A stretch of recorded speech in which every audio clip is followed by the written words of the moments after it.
보물이 있습니까? 당신 뭘 가장 귀하고 값지게 생각하고 있나요? 이렇게 묻는다면 나의 보물은 이것입니다 라고 대답할 것을 가지고 계신가요? 아마 그럴 겁니다. 사람은 누구나 하나쯤은 가장 소중히 여기는 것을 가지고 있게 마련이지요. 아무리 가치가 없어 보이는 것일지라도 한 사람이 어떤 것에 가치를 두게 되면 그것은 그 사람에게는 정말 귀하고 소중한 것이 되고, 그래서 그 사람의 삶의 중심을 차지하게 됩니다. 그 사람의 인생 자체가 그것을 중심축으로 해서 돌아가기 시작하게 되지요. 그래서 결국에는 그 사람의 인생이 그것을 얻고 지키고 확장하는 과정이 되어버릴 때가 많습니다. 우리가 우선순위라는 말을 자주 사용하는데, 그 우선순위도 따지고 보면 내가 뭘 보배로 삼고 있느냐라고, 내가 가장 중요하고 귀하게 여기는 것이 무엇인가라고 하는 데에 대한 그 질문에 대한 대답이라고 그렇게 생각해 볼 수가 있을 겁니다.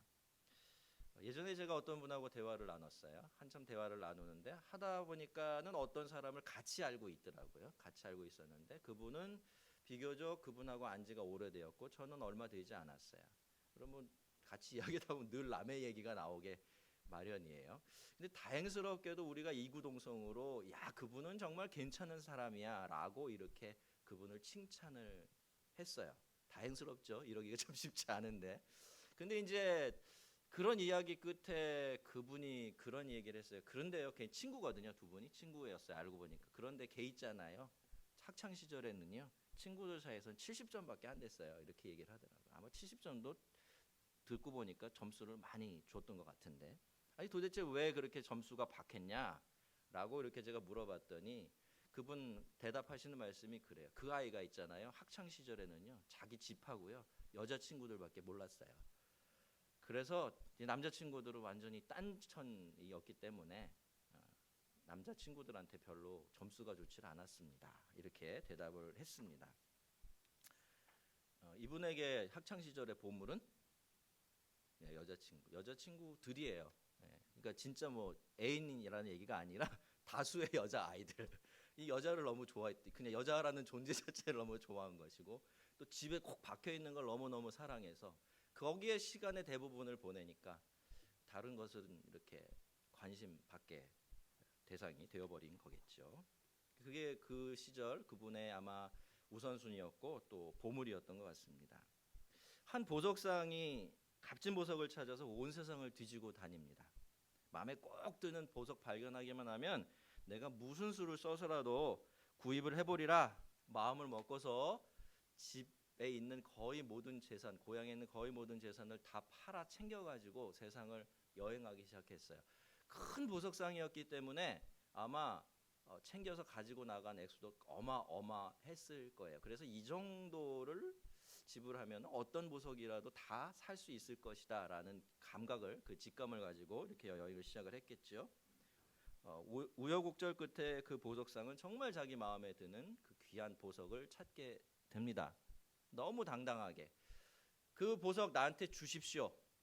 내가 얼마든지 내겠습니다. 라고 이렇게 그 보석상이 그 보석 주인에게 이야기를 합니다. 그랬더니 거의 귓등으로도 안 듣는 것 같아요.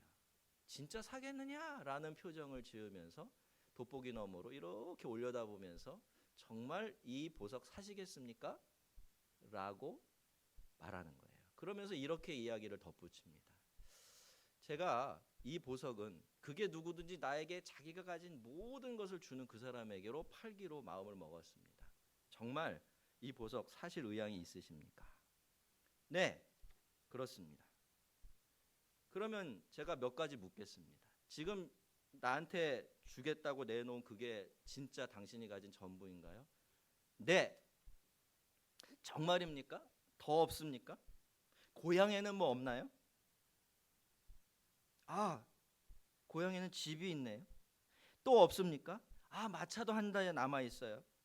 잘 생각해 보세요. 더 남은 건 없나요? 아, 종들이 있네요. 그러면 그게 전부입니까? 그렇습니다. 전부입니다. 정말 다시 한번 생각해 보세요. 그게 전부 다입니까? 또 없나요? 아, 생각해 보니 아직 집이 남아 있네요.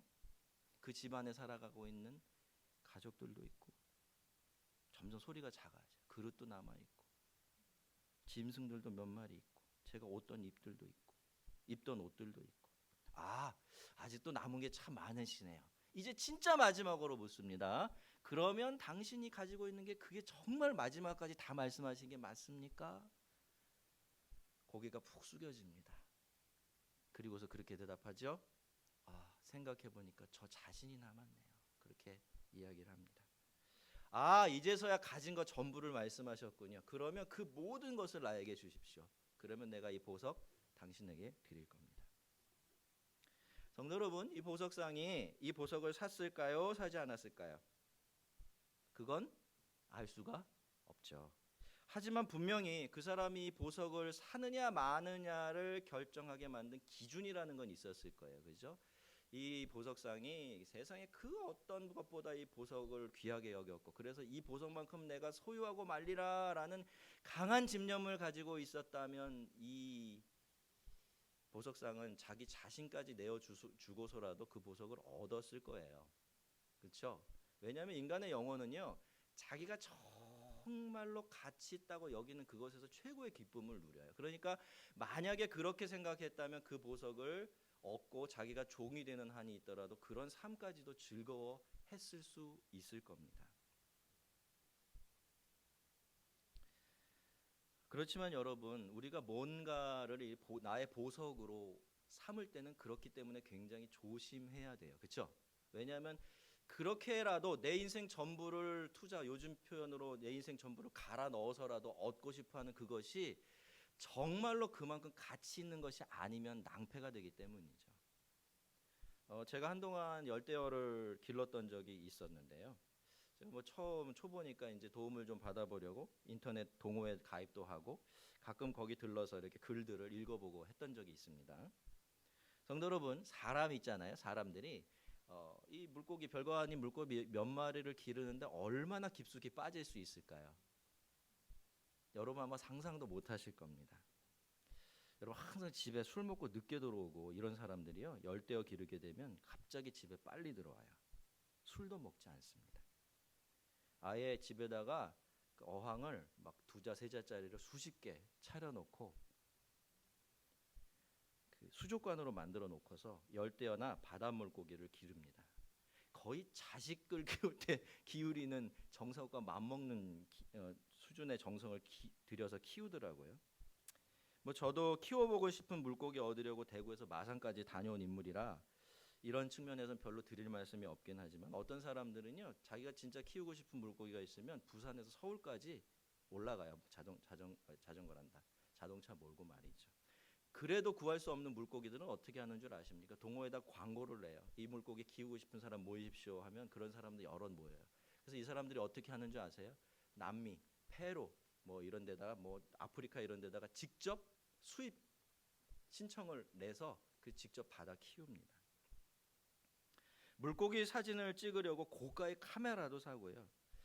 저렇게 찍은 사진 잘 보정해서 카페 게시판에 올리려고 컴퓨터도 고성능으로 다시 마련합니다. 그러니까 같이 사는 식구들은 참 좋기도 하지만 불만스럽기도 해요. 술 안 먹고 일찍 들어오는 건 좋은데 허구한 날 어항에 붙어서 살고 들어가는 돈도 결코 적지 않으니까 아내 되시는 분들이 결국 빵 터져버려요. 그러려면 물속에 들어가서 물고기하고 같이 살아, 이런 이야기를 한답니다. 근데 여러분, 이거보다 더 재미있는 일이 하나 벌어져요. 그게 뭐냐, 시간이 흐르면 어떻습니까? 여러분, 물멍이라고 하거든요. 물멍. 물고기 이렇게 바라보고 있으면 2-3시간 훅 가버려요. 그렇게 물고기 기르고 보는 매력적이에요. 근데 이제 처음에는 관심이 없다가 가족들도 관심을 갖기 시작하죠. 아내 되는 분들이 물고기 기르는데 이제 슬슬 관심을 갖기 시작하면 이제는 아내들이 나서서 여기저기 돌아다니면서 물고기 사나르고 필요한 거 사나라서 나중에는 처음 시작한 남편들이 뜯어 말려야 될 지경에 이른답니다. 무엇이든지 보물이 되면, 그죠? 보물이 되면 아무리 가치 없는 것이라도 그 사람의 인생에 이만큼의 영향력을 미칠 수가 있습니다.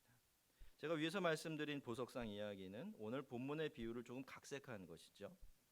주님은 이 비유를 말씀하실 때 천국은 이와 같으니 라는 말씀으로 시작을 하셨어요. 그래서 우리는 가진 것을 다 다 팔아서 가장 귀한 진주 하나를 샀던 이 상인에 대한 비유가 뭐에 대한 비유라는 걸 알 수 있죠? 하늘나라에 대한 비유. 정확하게는 하늘나라가 얼마나 가치 있는지를 아는 사람에 대한 비유이고, 그래서 우리에게 하나님이, 예수님께서 천국이라는 곳이 얼마나 가치 있는 곳인지를 알게 해주려고 들려주신 비유라는 것을 알 수가 있습니다. 근데 여러분, 이게요 단순히 비유가 아니라 당신은 진짜로 그랬다라고 해요. 페르시아에서 나오는 어떤 특별한 진주들은요, 사람들이 이구동성으로 그 진주가 나오면 전 재산을 팔아서도 사야 된다라고 이렇게 말했다고 해요. 그 당시 사람들은 이 사실을 다 알고 있었죠. 그래서 주님은 하늘나라는 바로 그 페르시아의 진주와 비교해도 훨씬 더 무한한 가치가 있는 그런 나라이고, 그렇기 때문에 가지고 있는 모든 것들을 다 투자해서라도 얻을 수 있다면 반드시 얻어야만 하는 그런 나라다라고 그렇게 말씀하신 것이고, 그것은 가장 지혜로운 선택이고 가장 많이 남는 장사다라고 그렇게 말씀하셨던 겁니다. 여러분, 우리는 예수를 믿으면 천국에 들어간다라고 믿습니다. 그렇죠? 이건 틀림없는 진리입니다. 이게 무너지면, 이게 깨져버리면 기독교 신앙 전체가 무너져 내릴 만큼 이 진리는 아주 중요한 진리예요. 근데 여러분, 성경은요, 적어도 우리가 듣기에는 이것과는 좀 반대되는 것처럼 여겨지는 그런 이야기들도 들려주고 있는 것이 사실이에요. 오늘 본문의 비유 같은 그런 말씀들은 계속해서 천국을 거기 들어가기 위해서는 큰 대가를 지불해야 하는 그런 곳이다라고 말씀하고 있기 때문이에요. 자, 그렇다면 이 두 가지 우리가 어떻게 조화시켜야 되죠? 한쪽에서는 은혜로, 공짜로, 믿음으로 들어간다라고 말을 해요. 그 나라에, 그죠? 근데 한쪽에서는 그 나라를 위해서는 반드시 어떤, 적어도 어느 정도의 대가는 지불해야 된다, 이렇게 이야기를 하고 있는 거예요. 여러분, 이 두 가지가 다르죠? 근데 둘 다 하늘나라에 대한 말씀이죠? 그럼 우리는 이 둘 사이에서 어떻게 살아가야 하는 것일까? 이 두 가지의 이 말은 도대체 어떻게 하나로 만들 수가 있을까요? 우리가 한번 이렇게 생각을 해보면서 시작을 해봤으면 좋겠어요. 여러분, 우리는 누군가에게 뭘 받을 때 우리가 그것을 공짜로 받을 수밖에 없는 경우가 두 가지 경우가 있어요. 어떤 경우일까요? 하나는 너무나 가치가 없어서 팔거나 살 수 없는 것이고요. 또 하나는 정반대로 너무나 값지고 비싼 것이어서 내가 가진 건 모두를 주어도 살 수 없는 경우에는, 그 두 가지 경우에는 무슨 수가 있어도 우리가 공짜로 그거를 받을 수밖에 없는 겁니다. 며칠 전에 제가 저희 집에 토요장터, 화토장이라고 해서 화요일 토요일 장이 열리거든요. 토요일날 이 집에 저녁 때쯤에 들어가다가 아주 진풍경 하나를 목격을 했어요. 사람들이 어느 순간, 제가 차 안에 있었으니까 이제 소리는 못 들었는데, 어느 순간 갑자기 수박 장소가 있는 곳에 사람들이 막 뛰어가더라고요. 막 뛰어가더니 막 손에 큰 수박 두 덩어리씩 들고 가는 거예요. 이게 저게 도대체 무슨 일이냐? 너무 싸게 팔아서 저런가? 라고 생각을 했는데, 알고 보니까, 뒤에 보니까 그게 아니었어요. 이 수박 장수가요, 이 수박을 거저 나눠주고 있었어요. 1인당 2개씩만 가져가세요, 이러면서 그렇게 공짜로 가져가라고 하시는 바람에 그런 난리가 났던 것인데요. 제가 이렇게 보니까 어떤 잘 차려입은 아주 날씬한 젊은 여성이 그 무거운 수박 두 덩어리를 손에 들고 낑낑거리면서 집으로 가는 모습을 볼 때 참 마음이 짠한 마음도 되었습니다. 물론 저가 한 덩어리 못 챙긴 것도 참 많이 아쉬웠죠. 여러분, 수박 장사가 수박을 공짜로 나눠주다니, 이 불가사의한 일이죠, 그렇죠? 이게 도대체 어떤 일이, 무슨 연유로 이런 일이 벌어진 것일까? 제가 워낙 독특한 일이고 드문 일이어서 태어나서 처음 봤거든요. 집에 가서 생각을 해봤어요. 도대체 왜, 저절로 생각이 되더라고. 왜 그분이 그렇게 수박을 공짜로 나눠줬을까? 처음에는 빨리 처분하고 집에 가려고 했나 보다라는 생각만 했어요. 그런데 그래도 그렇지 않지 않나? 그게 만약에 뒤에 팔 가능성이 남아 있으면, 그 다음 날에도 팔 가능성이 있으면 그렇게 하지 않았겠죠, 그죠? 왜냐하면 수박이 한두 덩어리 남아 있을 때가 아니라 아직 수십 개가 쌓여 있었어요. 그래서 제가 가만히 생각을 하다가, 그렇구나, 그래서 그랬겠구나라고 이유를 생각했는데, 그게 뭐냐면 이 수박이 더 이상은 이제 오늘 아니면 못 파는 거예요. 다음 날은 주일이잖아요, 그죠? 그러니까 장 쓸 데도 없어요. 그러니까 이틀이 지나면 너무 익어서 이제 수박을 못 팔게 되니까 아예 그런 식으로 인심이나 쓰자 하고 나눠 주었던 것 같습니다. 그래서 그분은 그렇게 공짜로 그 귀한 수박을 수박 장수가 사람들에게 나눠 줬던 것이죠. 그런데 여러분, 이 천국은요, 과하게 녹익은 과일이 아니에요. 오늘이 지나면 더 이상 팔 수 없게 되어서 그냥 나눠 줘야 되는 가치 떨어진 수박이 아니죠. 그래서 하나님께서 우리를 거저 그곳으로 들어가게 해주시는 그런 곳이 아니라는 겁니다. 천국은 내 힘으로 절대로 얻을 수가 없고요. 어떤 대가를 내가 지불하더라도 거긴 들어갈 수가 없는 그런 곳이죠. 그렇기 때문에 하나님은 은혜로 우리를 그리로 들여 보내주시는 것입니다. 만약에 어떤 사람이 천국의 진짜 가치를 알고 그래서 내가 거기 들어가게 되었다라는 것이 얼마나 큰 특권이고 복인지를 제대로 안다면 은혜로 아무 한 일이 없이 그 하늘나라에 들어간다고 해서 그것을 가볍고 쉽게 생각하는 법은 없을 겁니다. 어떻게든 이미 거기에 들어가게 되었지만 어떻게든 거기 들어가기 위해서 안간힘을 쓰게 될 것이고 거기서 쫓겨나지 않으려고 긴장을 늦추지 않고 살아갈 거예요. 새벽을 기다리는 파수꾼처럼, 신랑을 기다리는 신부의 들러리처럼 말이죠. 여러분 한번 생각해 보세요. 파수꾼이요, 새벽이 올 걸 못 믿어서 그렇게 긴장하고 파수꾼을 쓰고 있었습니까? 그렇지 않아요. 그러면 신부의 친구들 들러리들은 신랑이 올지 않을지 모르기 때문에 그렇게 긴장하고 있었습니까? 그렇지가 않아요. 올 것을 확신했지만 놓치지 않으려고 그렇게 했던 거죠. 그죠? 그 시간을 맞이하려고 그렇게 자기의 모든 것을 집중했던 것입니다. 어쩌면 우리는 그동안 우리가 구원 얻는 일과 천국에 대해서 들을 때 공짜로 그냥 믿음으로 거저 얻어지는 것이다 라는 그런 이야기만 들어왔던 것 같아요. 그래서 그런지 천국이 얼마나 귀하고 값진가에 대해서는 별 느낌이 없고 그저 천국이나 구원이라는 것은 이미 따놓은 당상이다라고 그렇게만 생각하면서 살고 있는지도 모르겠습니다. 그러니 어떻습니까? 거기에 대해서 별반 위기감이나 긴장감 같은 것을 느낄 수가 없는 거예요. 여러분 물론 구원은 은혜로 거저 얻습니다. 우리가 구원을 얻기 위해서 한 일도 없고요. 해야 할 일도 없어요. 왜냐? 우리가 구원을 위해서 할 수 있는 일이 아무것도 없기 때문에 그런 겁니다. 그것은 하늘나라에 들어가는 일도 마찬가지이죠. 하지만 여러분, 우리가 그렇게 아무런 대가를 지불하지 않고 그 구원을 받고 하늘나라의 시민권을 얻게 된다고 해서 그것이 그 나라가 그만큼 가치가 없다라는 뜻은 아니에요. 그죠? 이거 착각하시면 안 되는 겁니다.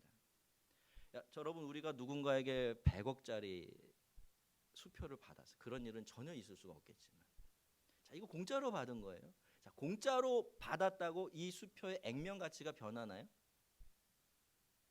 여러분에게 어떤 사람이 그 100억짜리를 딱 쥐어주면서 내가 너 이거 줄 텐데 너 이거 그 대신 놓치면 안 돼. 놓치지 않아야 네 거 되는 거야 라고 하면 여러분 어떻게 하실 거예요? 여기다가 막 그렇죠? 아마 쇠고랑을 채울 겁니다. 이거 안 놓치려고. 왜? 내가 공짜로 받았던 그렇지 않고 그걸 위해서 뭔가 값을 지불했고 그렇지 않고 이 가치가 100억이라는 건 변하지 않기 때문이죠. 여러분 하늘나라에 들어가는 것 우리가 구원을 얻는 것도 마찬가지예요. 우리가 공짜로 얻었다 한 일이 없이 얻었다 그러니까 그게 별것 아닌 게 아닌 거죠. 무한한 가치가 있는 겁니다. 그런데 우리는 이 구원이라는 것 천국에 들어간다는 것이 100억짜리 수표가 아니라서 그런 것 같아요. 요거 100억짜리 수표에다 구원 하늘나라 써서 주면 아마 안 그럴 텐데. 그래서 그런지 이것에 대해서 별로 이렇게 귀하고 소중하게 여기는 마음이 없지 않나라는 생각을 합니다. 예수님 당시의 유대인들도요. 오늘날 우리들과 거의 다른 게 없었던 것 같아요. 그들도 자기들이 유대인이라고 생각했죠. 아브라함의 자손이다 이렇게 생각을 했어요. 택함 받은 백성인 거죠. 하나님의. 그리고 자기들에게는 온 세상 사람들이 아무도 가지고 있지 않은 율법 하나님의 법을 가지고 있다. 그러니 어떻습니까? 혈통적으로는 하나님의 백성이죠. 하나님 나라의 법을 가지고 있어요. 그러니 어떤 생각을 당연히 하게 되는 거죠. 우리는 당연히 하늘나라 백성이다. 우리의 구원은 따놓은 당상이다. 이렇게 생각을 했어요. 그런데 부작용이 생긴 거죠. 그것 때문에. 어떤 부작용이 생깁니까? 이게 얼마나 가치 있는지를 모르는 거예요. 전혀 체감하지를 못해요. 예. 어린아이 손에 쥐어진 그 100억짜리 수표처럼 체감을 하지 못해요. 그러면서도 어때요? 자기들 아닌 다른 사람을 향해서 늘 자랑하고 뻐기고 다니는 거죠. 자, 여러분, 그런데 주님은 이런 그들에게 뭐라 말씀하십니까? 주님은 너희가 틀렸다 그렇게 말씀하세요. 그게 바로 영적인 교만이고 그게 바로 너희들의 영적인 나태함이다라고 지적을 하십니다. 너희들이 이미 너희 것이라고 생각하는 그 구원과 당연히 들어갈 것이라고 생각하는 그 하늘나라가 너희를 영적으로 긴장시키는 그런 이유가 되어야 하고, 그저 감나무 밑에서 감 떨어지는 것 기다리듯이 그런 식으로 그 나라에 들어가려고 하면 절대로 안 된다라고 그렇게 말씀하고 계신 거예요. 왜 그렇죠? 그러기에는 그 나라가 너무 가치 있는 곳이기 때문이에요. 여러분, 예수님이 오시면서 좀 이따 나올 세례 요한도 그렇지만 예수님이 오시면서 첫 번째로 외치셨던, 그리고 그분의 사역의 중심에 있었던 게 하나 있어요. 그게 뭡니까? 하늘나라예요. 그죠? 하늘나라입니다. 복음은 하늘나라를 전한 거예요. 자, 그런데 그 하늘나라가 우리가 들어갈 우리의 나라가 되게 하기 위해서 하나님은, 예수님은 어떤 대가를 지불하셨습니까? 그 대가를 말로 표현할 수 있을까요? 그러면 여러분, 하나님 보시기에, 예수님 보시기에 그 하늘나라는 얼마나 대단한 가치를 지닌 곳입니까? 무한할 수밖에 없는 거죠. 그것 때문에 하나님이 사람이 됐어요. 그것 때문에 사람이 되신 하나님이 자기의 목숨까지 아까워하지 않고 내어놓으셨어요. 우리에게 천국을 주시려고 말이죠. 그만큼 하늘나라라는 것은 그 나라에 들어가는 사람들에게 귀하고 값진 것이고 하나님에게도 그런 것인데, 막상 그 은혜를 얻어서 그 나라에 들어갈 수 있는 허가를 받은 사람들이 그것의 귀한 가치를 알지 못하고, 그래 그렇다면 내가 이거 놓치지 않아 보리라 라고 열심을 내서 믿고 살아가지 않게 되었던 겁니다. 그래서 예수님께서는 천국은 마치 보석상이 최고로 값진 보석을 찾듯이 그렇게 그 나라에 들어가려고 애쓰는 사람들이 얻게 되는 그런 나라다라고 그렇게 말씀을 하셨는데요. 자, 제가 이 말씀을 잘 한번 생각해 보세요. 그러면은 자기 모든 것을 다 파는 그것이 마치 천국에 들어간 조건이 되고 이유가 되는 것처럼 그렇게 들리죠. 사실 그런 말씀은 아니에요. 우리는 이걸 결과적으로 일어나는 일로 읽어내야 바르게 읽게 되는 것 같습니다. 성도 여러분, 우연이든지 아니든지 의도적인 일이었든지 어떤 사람이 천국을 정말로 발견하게 되면 그 사람에게는 어떤 변화가 일어날까요? 그 사람은 세상에서 가장 값진 진주를 발견한 오늘 비유에 나오는 보석 상인처럼 되어버려요. 그는 하늘나라의 가치가 얼마나 대단한지를 알게 돼요. 그리고 그렇기 때문에 동시에 뭘 또 깨닫게 되죠? 아, 내가 모든 것들을 다 내어놓아도 그거 내가 얻을 수 없겠구나 라는 것도 깨닫게 돼요. 그렇지만 어떻습니까? 그 사람은 그 나라를 포기할 수가 없어요. 그렇죠? 왜요? 이미 그 나라에 푹 빠져버렸기 때문에, 마음을 다 빼앗겨 버렸기 때문에 거기에서 헤어나올 수가 없습니다. 그래서 이 사람은 무슨 수를 써서라도 진주를 얻으려고 할 것이고, 그러기 위해서는 무슨 방법이든 찾아내려고 할 거예요. 그것이 자기의 모든 것을 집어넣어야 하는 일이 되더라도 말이죠. 이것이 바로 하늘나라를 발견한 사람들에게 일어나게 되어 있는 변화이기 때문에 예수님은 이런 비유들로 사람들을 가르치셨던 겁니다.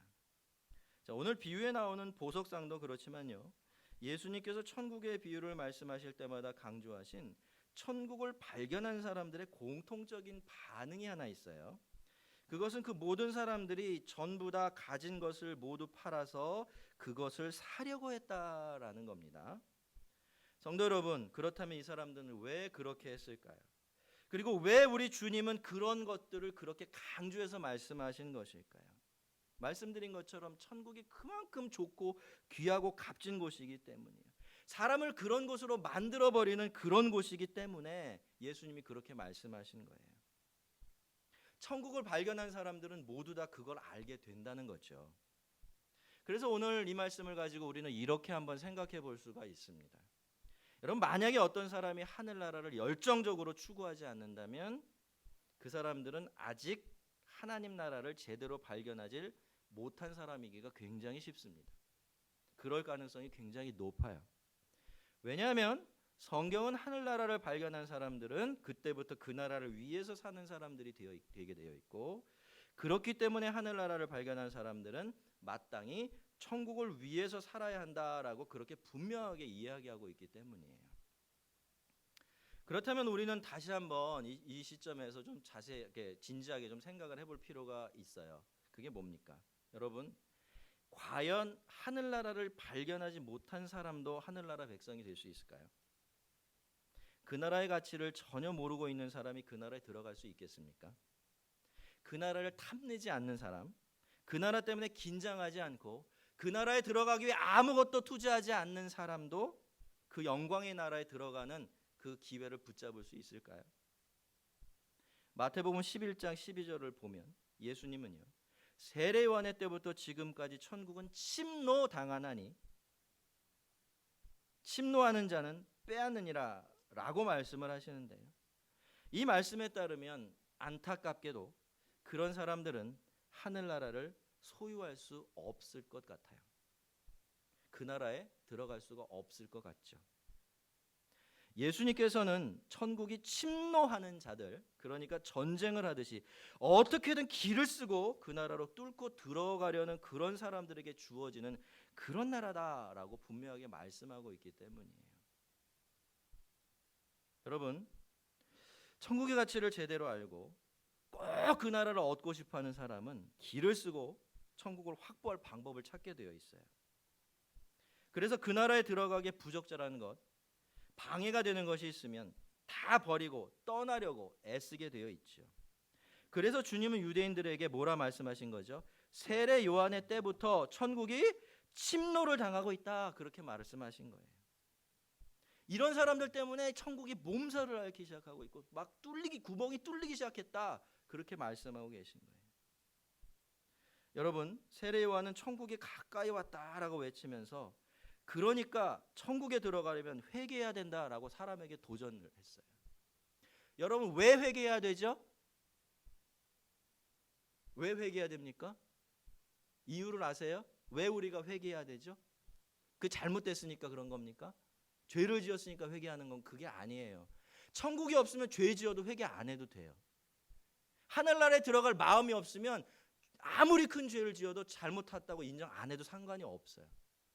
뭐 벌은 좀 받고 힘들게 살겠지만 그냥 그렇게 살아도 돼요. 왜 성경이 우리에게 회개를 요구합니까? 그 어려운 회개를. 그것은 하늘나라가 있기 때문이에요. 그리고 그 나라에 우리가 꼭 들어가야 하기 때문에 회개를 요청하고 있는 겁니다. 그렇다면 성도 여러분, 이 회개라는 게 도대체 뭡니까? 회개는요, 기존에 가지고 있었던 가치 체계를 바꾸는 걸 의미합니다. 굉장히 큰 거예요. 땅의 가치를 내려놓고 하늘의 가치를 받아들이는 것이지요. 그래서 회개한 사람들은 사람의 목소리가 아니라 하나님의 목소리에 귀 기울이며 살게 됩니다. 더 이상 땅의 것을 얻으려고 하늘의 것을 양보하는 삶을 살지 않고요, 반대로 하늘의 것을 얻기 위해서 땅의 것들을 투자하며 살 줄 아는 사람들이 변하게 돼요. 그래서 회개는요, 결국 어떻게 되는 겁니까? 그 사람이 천국의 가치를 알고 있는 사람이구나를 드러내게 돼 있어요. 정말로 그 사람이 하늘을 아는 사람이라는 것을 보여주게 되어 있는 거죠. 왜냐? 이 회개라는 것이 그만큼 큰 일이기 때문에 그래요. 물론 작은 회개도 있습니다만, 그리고 그런 회개도 반드시 필요해야 됩니다만, 우리가 예수를 믿을 때 하게 되는 회개라는 것은 삶의 방향을 바꾸는 걸 의미해요. 늘 나를 향해서, 세상을 향해서 살던 내가 이제부터는 하나님을 향해서, 예수 그리스도를 향해서, 하늘 나라를 향해서 사는 사람으로 태도를 바꾸고 방향을 바꾸는 것, 그것이 회개예요. 그 회개가 된 사람이 바로 천국을 침노하는 사람이 되는 거죠. 그래서 천국을 차지하게 되는 겁니다. 사랑하는 성도 여러분, 성도들에게는요, 다른 사람들은 어떤지 몰라도 성도들에게는 천국이 하늘나라가 보배가 되어야 합니다. 성도들은 그 나라를 그 무엇보다도 귀하게 여기면서 그 나라를 얻기 위해서 사는 그런 사람들이 되어야 돼요. 왜? 천국은 그럴 만한 가치를 지닌 곳이고 그럴 가치가 충분한 곳이기 때문입니다. 어떤 대가를 지불하고서라도 거기 들어가지 않으면 안 될 만큼 좋고 영광스럽고 대단한 곳이기 때문에 그런 것이죠. 지난 주일까지 우리는 히브리서 11장 말씀 가지고 우리 믿음의 선배들이 어떻게 그렇게 놀랍고 능력 있는 삶을 살 수 있었는지를 살펴보았는데요. 이 사람들이 구체적으로 살아간 모습은 다 달랐지만 이들에게는 아주 중요한 공통점이 하나 있었죠. 그게 뭡니까? 이 사람들은 보이는 것을 보면서 살지 않았어요. 이미 손에 있는 것에 소망을 두지 않았죠. 그들이 소망하는 것, 그들이 눈으로 볼 수 없는 그것을 붙들고 살았습니다. 그게 뭡니까? 부활이고 영원한 본향, 하늘나라였어요. 그들은 그것을 붙들고 거기에 소망을 두고 살았기 때문에 이 땅에서 살았던 삶들도 그렇게 기뻐하면서 영광스럽게 자기의 삶을 승리 흔적들로 채워내면서 살아갈 수가 있었던 겁니다. 성도 여러분, 꼭 아셔야 합니다. 성도는 땅이 아니라 하늘의 뿌리가 있는 사람들이에요.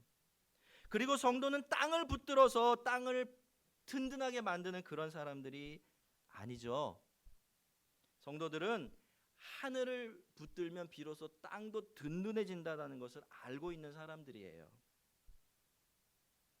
혹시라도 우리들 중에 아직은 하나님 나라에 대한 감각이 확실히 살아나지 못한 분들도 계실 겁니다. 그래서 그 나라가 얼마나 가치 있는 곳인지 아직 모르시는 분들이 계실 수도 있어요. 근데 여러분, 괜찮아요. 괜찮습니다. 몰라도 괜찮아요. 알면 더 좋지만 몰라도 괜찮아요. 여러분, 제가 씨앗을 가지고 있어요. 뭔지 모르고 심었어요. 심었더니 포도가 열렸어요. 근데 어떤 사람은 그 씨앗이 포도씨인 줄 알고 심었는데 뭐가 열리죠? 뭐가 열려요? 포도가 열려요. 포도 씨앗이니까. 알고서 심은 거니까. 제가 뭘 말씀합니까? 천국이 그렇게 좋고 무슨 대가를 지불해도 들어가야만 하는 그런 곳이라는 것을 모르고 있어도요, 그런 사람이 심는 씨앗과 똑같은 씨앗을 심으면 똑같은 열매가 맺혀져요. 무슨 뜻입니까? 아직 그런 믿음이 없으셔도 괜찮고요, 아직 그만큼 천국을 보면서 흥분하는 감정을 느끼지 못하셔도 상관이 없다는 거예요. 중요한 건 뭡니까? 우리가 그 나라를 정말 귀하게 여기고 있느냐라는 거고요. 그죠? 그래서 그 나라를 위해서 뭔가를 이 땅에서 지금 투자하고 살아가느냐 하는 게 중요한 거예요. 그렇기만 하면 똑같습니다. 그렇기만 하면 똑같아요. 여러분, 누군가가 이 하늘나라에 대한 이 기쁜 감격과 그 충만한 감정을 가진다는 건 하나님의 특별한 선물인 것 같아요. 그래서 어떤 사람은 그건 가지고 있을 수도 있지만 어떤 사람은 그게 없을 수도 있죠. 저는 있어야 한다라고 생각해요. 왜냐하면 있는 게 없는 것보다 너무너무 좋고 유익한 게 많기 때문에. 그런데 아직은 그렇지 못할지라도 씨앗을 뿌리십시오. 이제까지 나를 향해서 살았고 세상에 보이는 것들을 위해서 투자하며 살았다면 이제라도 그 중에 일부를 떼어서, 그죠? 시간이든 뭐든지 같이 떼어서 여러분의 영혼을 위해서, 하늘나라를 위해서 투자하며 사십시오. 씨앗을 뿌리듯이. 제가 분명히 장담하면 똑같은 열매 맺혀요. 똑같은 열매 맺힙니다. 그런 것 가지고 하나님께서 우리를 차별하지 않으실 겁니다. 성도 여러분, 잊지 마십시오. 다 놓쳐도요, 천국은 꼭 붙드셔야 합니다. 다 잃어버려도 하늘나라는 꼭 가지셔야 돼요. 세례 요한의 때부터 지금까지 천국은 침노를 당하나니 침노하는 자는 빼앗느니라. 같이 한번 이 말씀 읽어보겠습니다. 13절 말씀 시작. 세례 요한의 때부터 지금까지 천국은 침노를 당하나니 침노하는 자는 빼앗느니라. 마음에 새기십시오. 그리고 천국을 뚫고 들어가기 위해서 사십시오. 주어졌어도요. 그렇죠? 이미 허락되어 있는 나라지만 넋놓고 사지 마시고 들어가기 위해서 안간힘을 다하며 사십시오.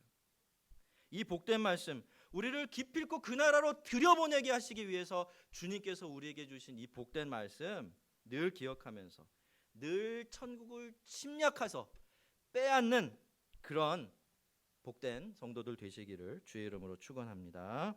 우리 같이 한번 기도하겠습니다.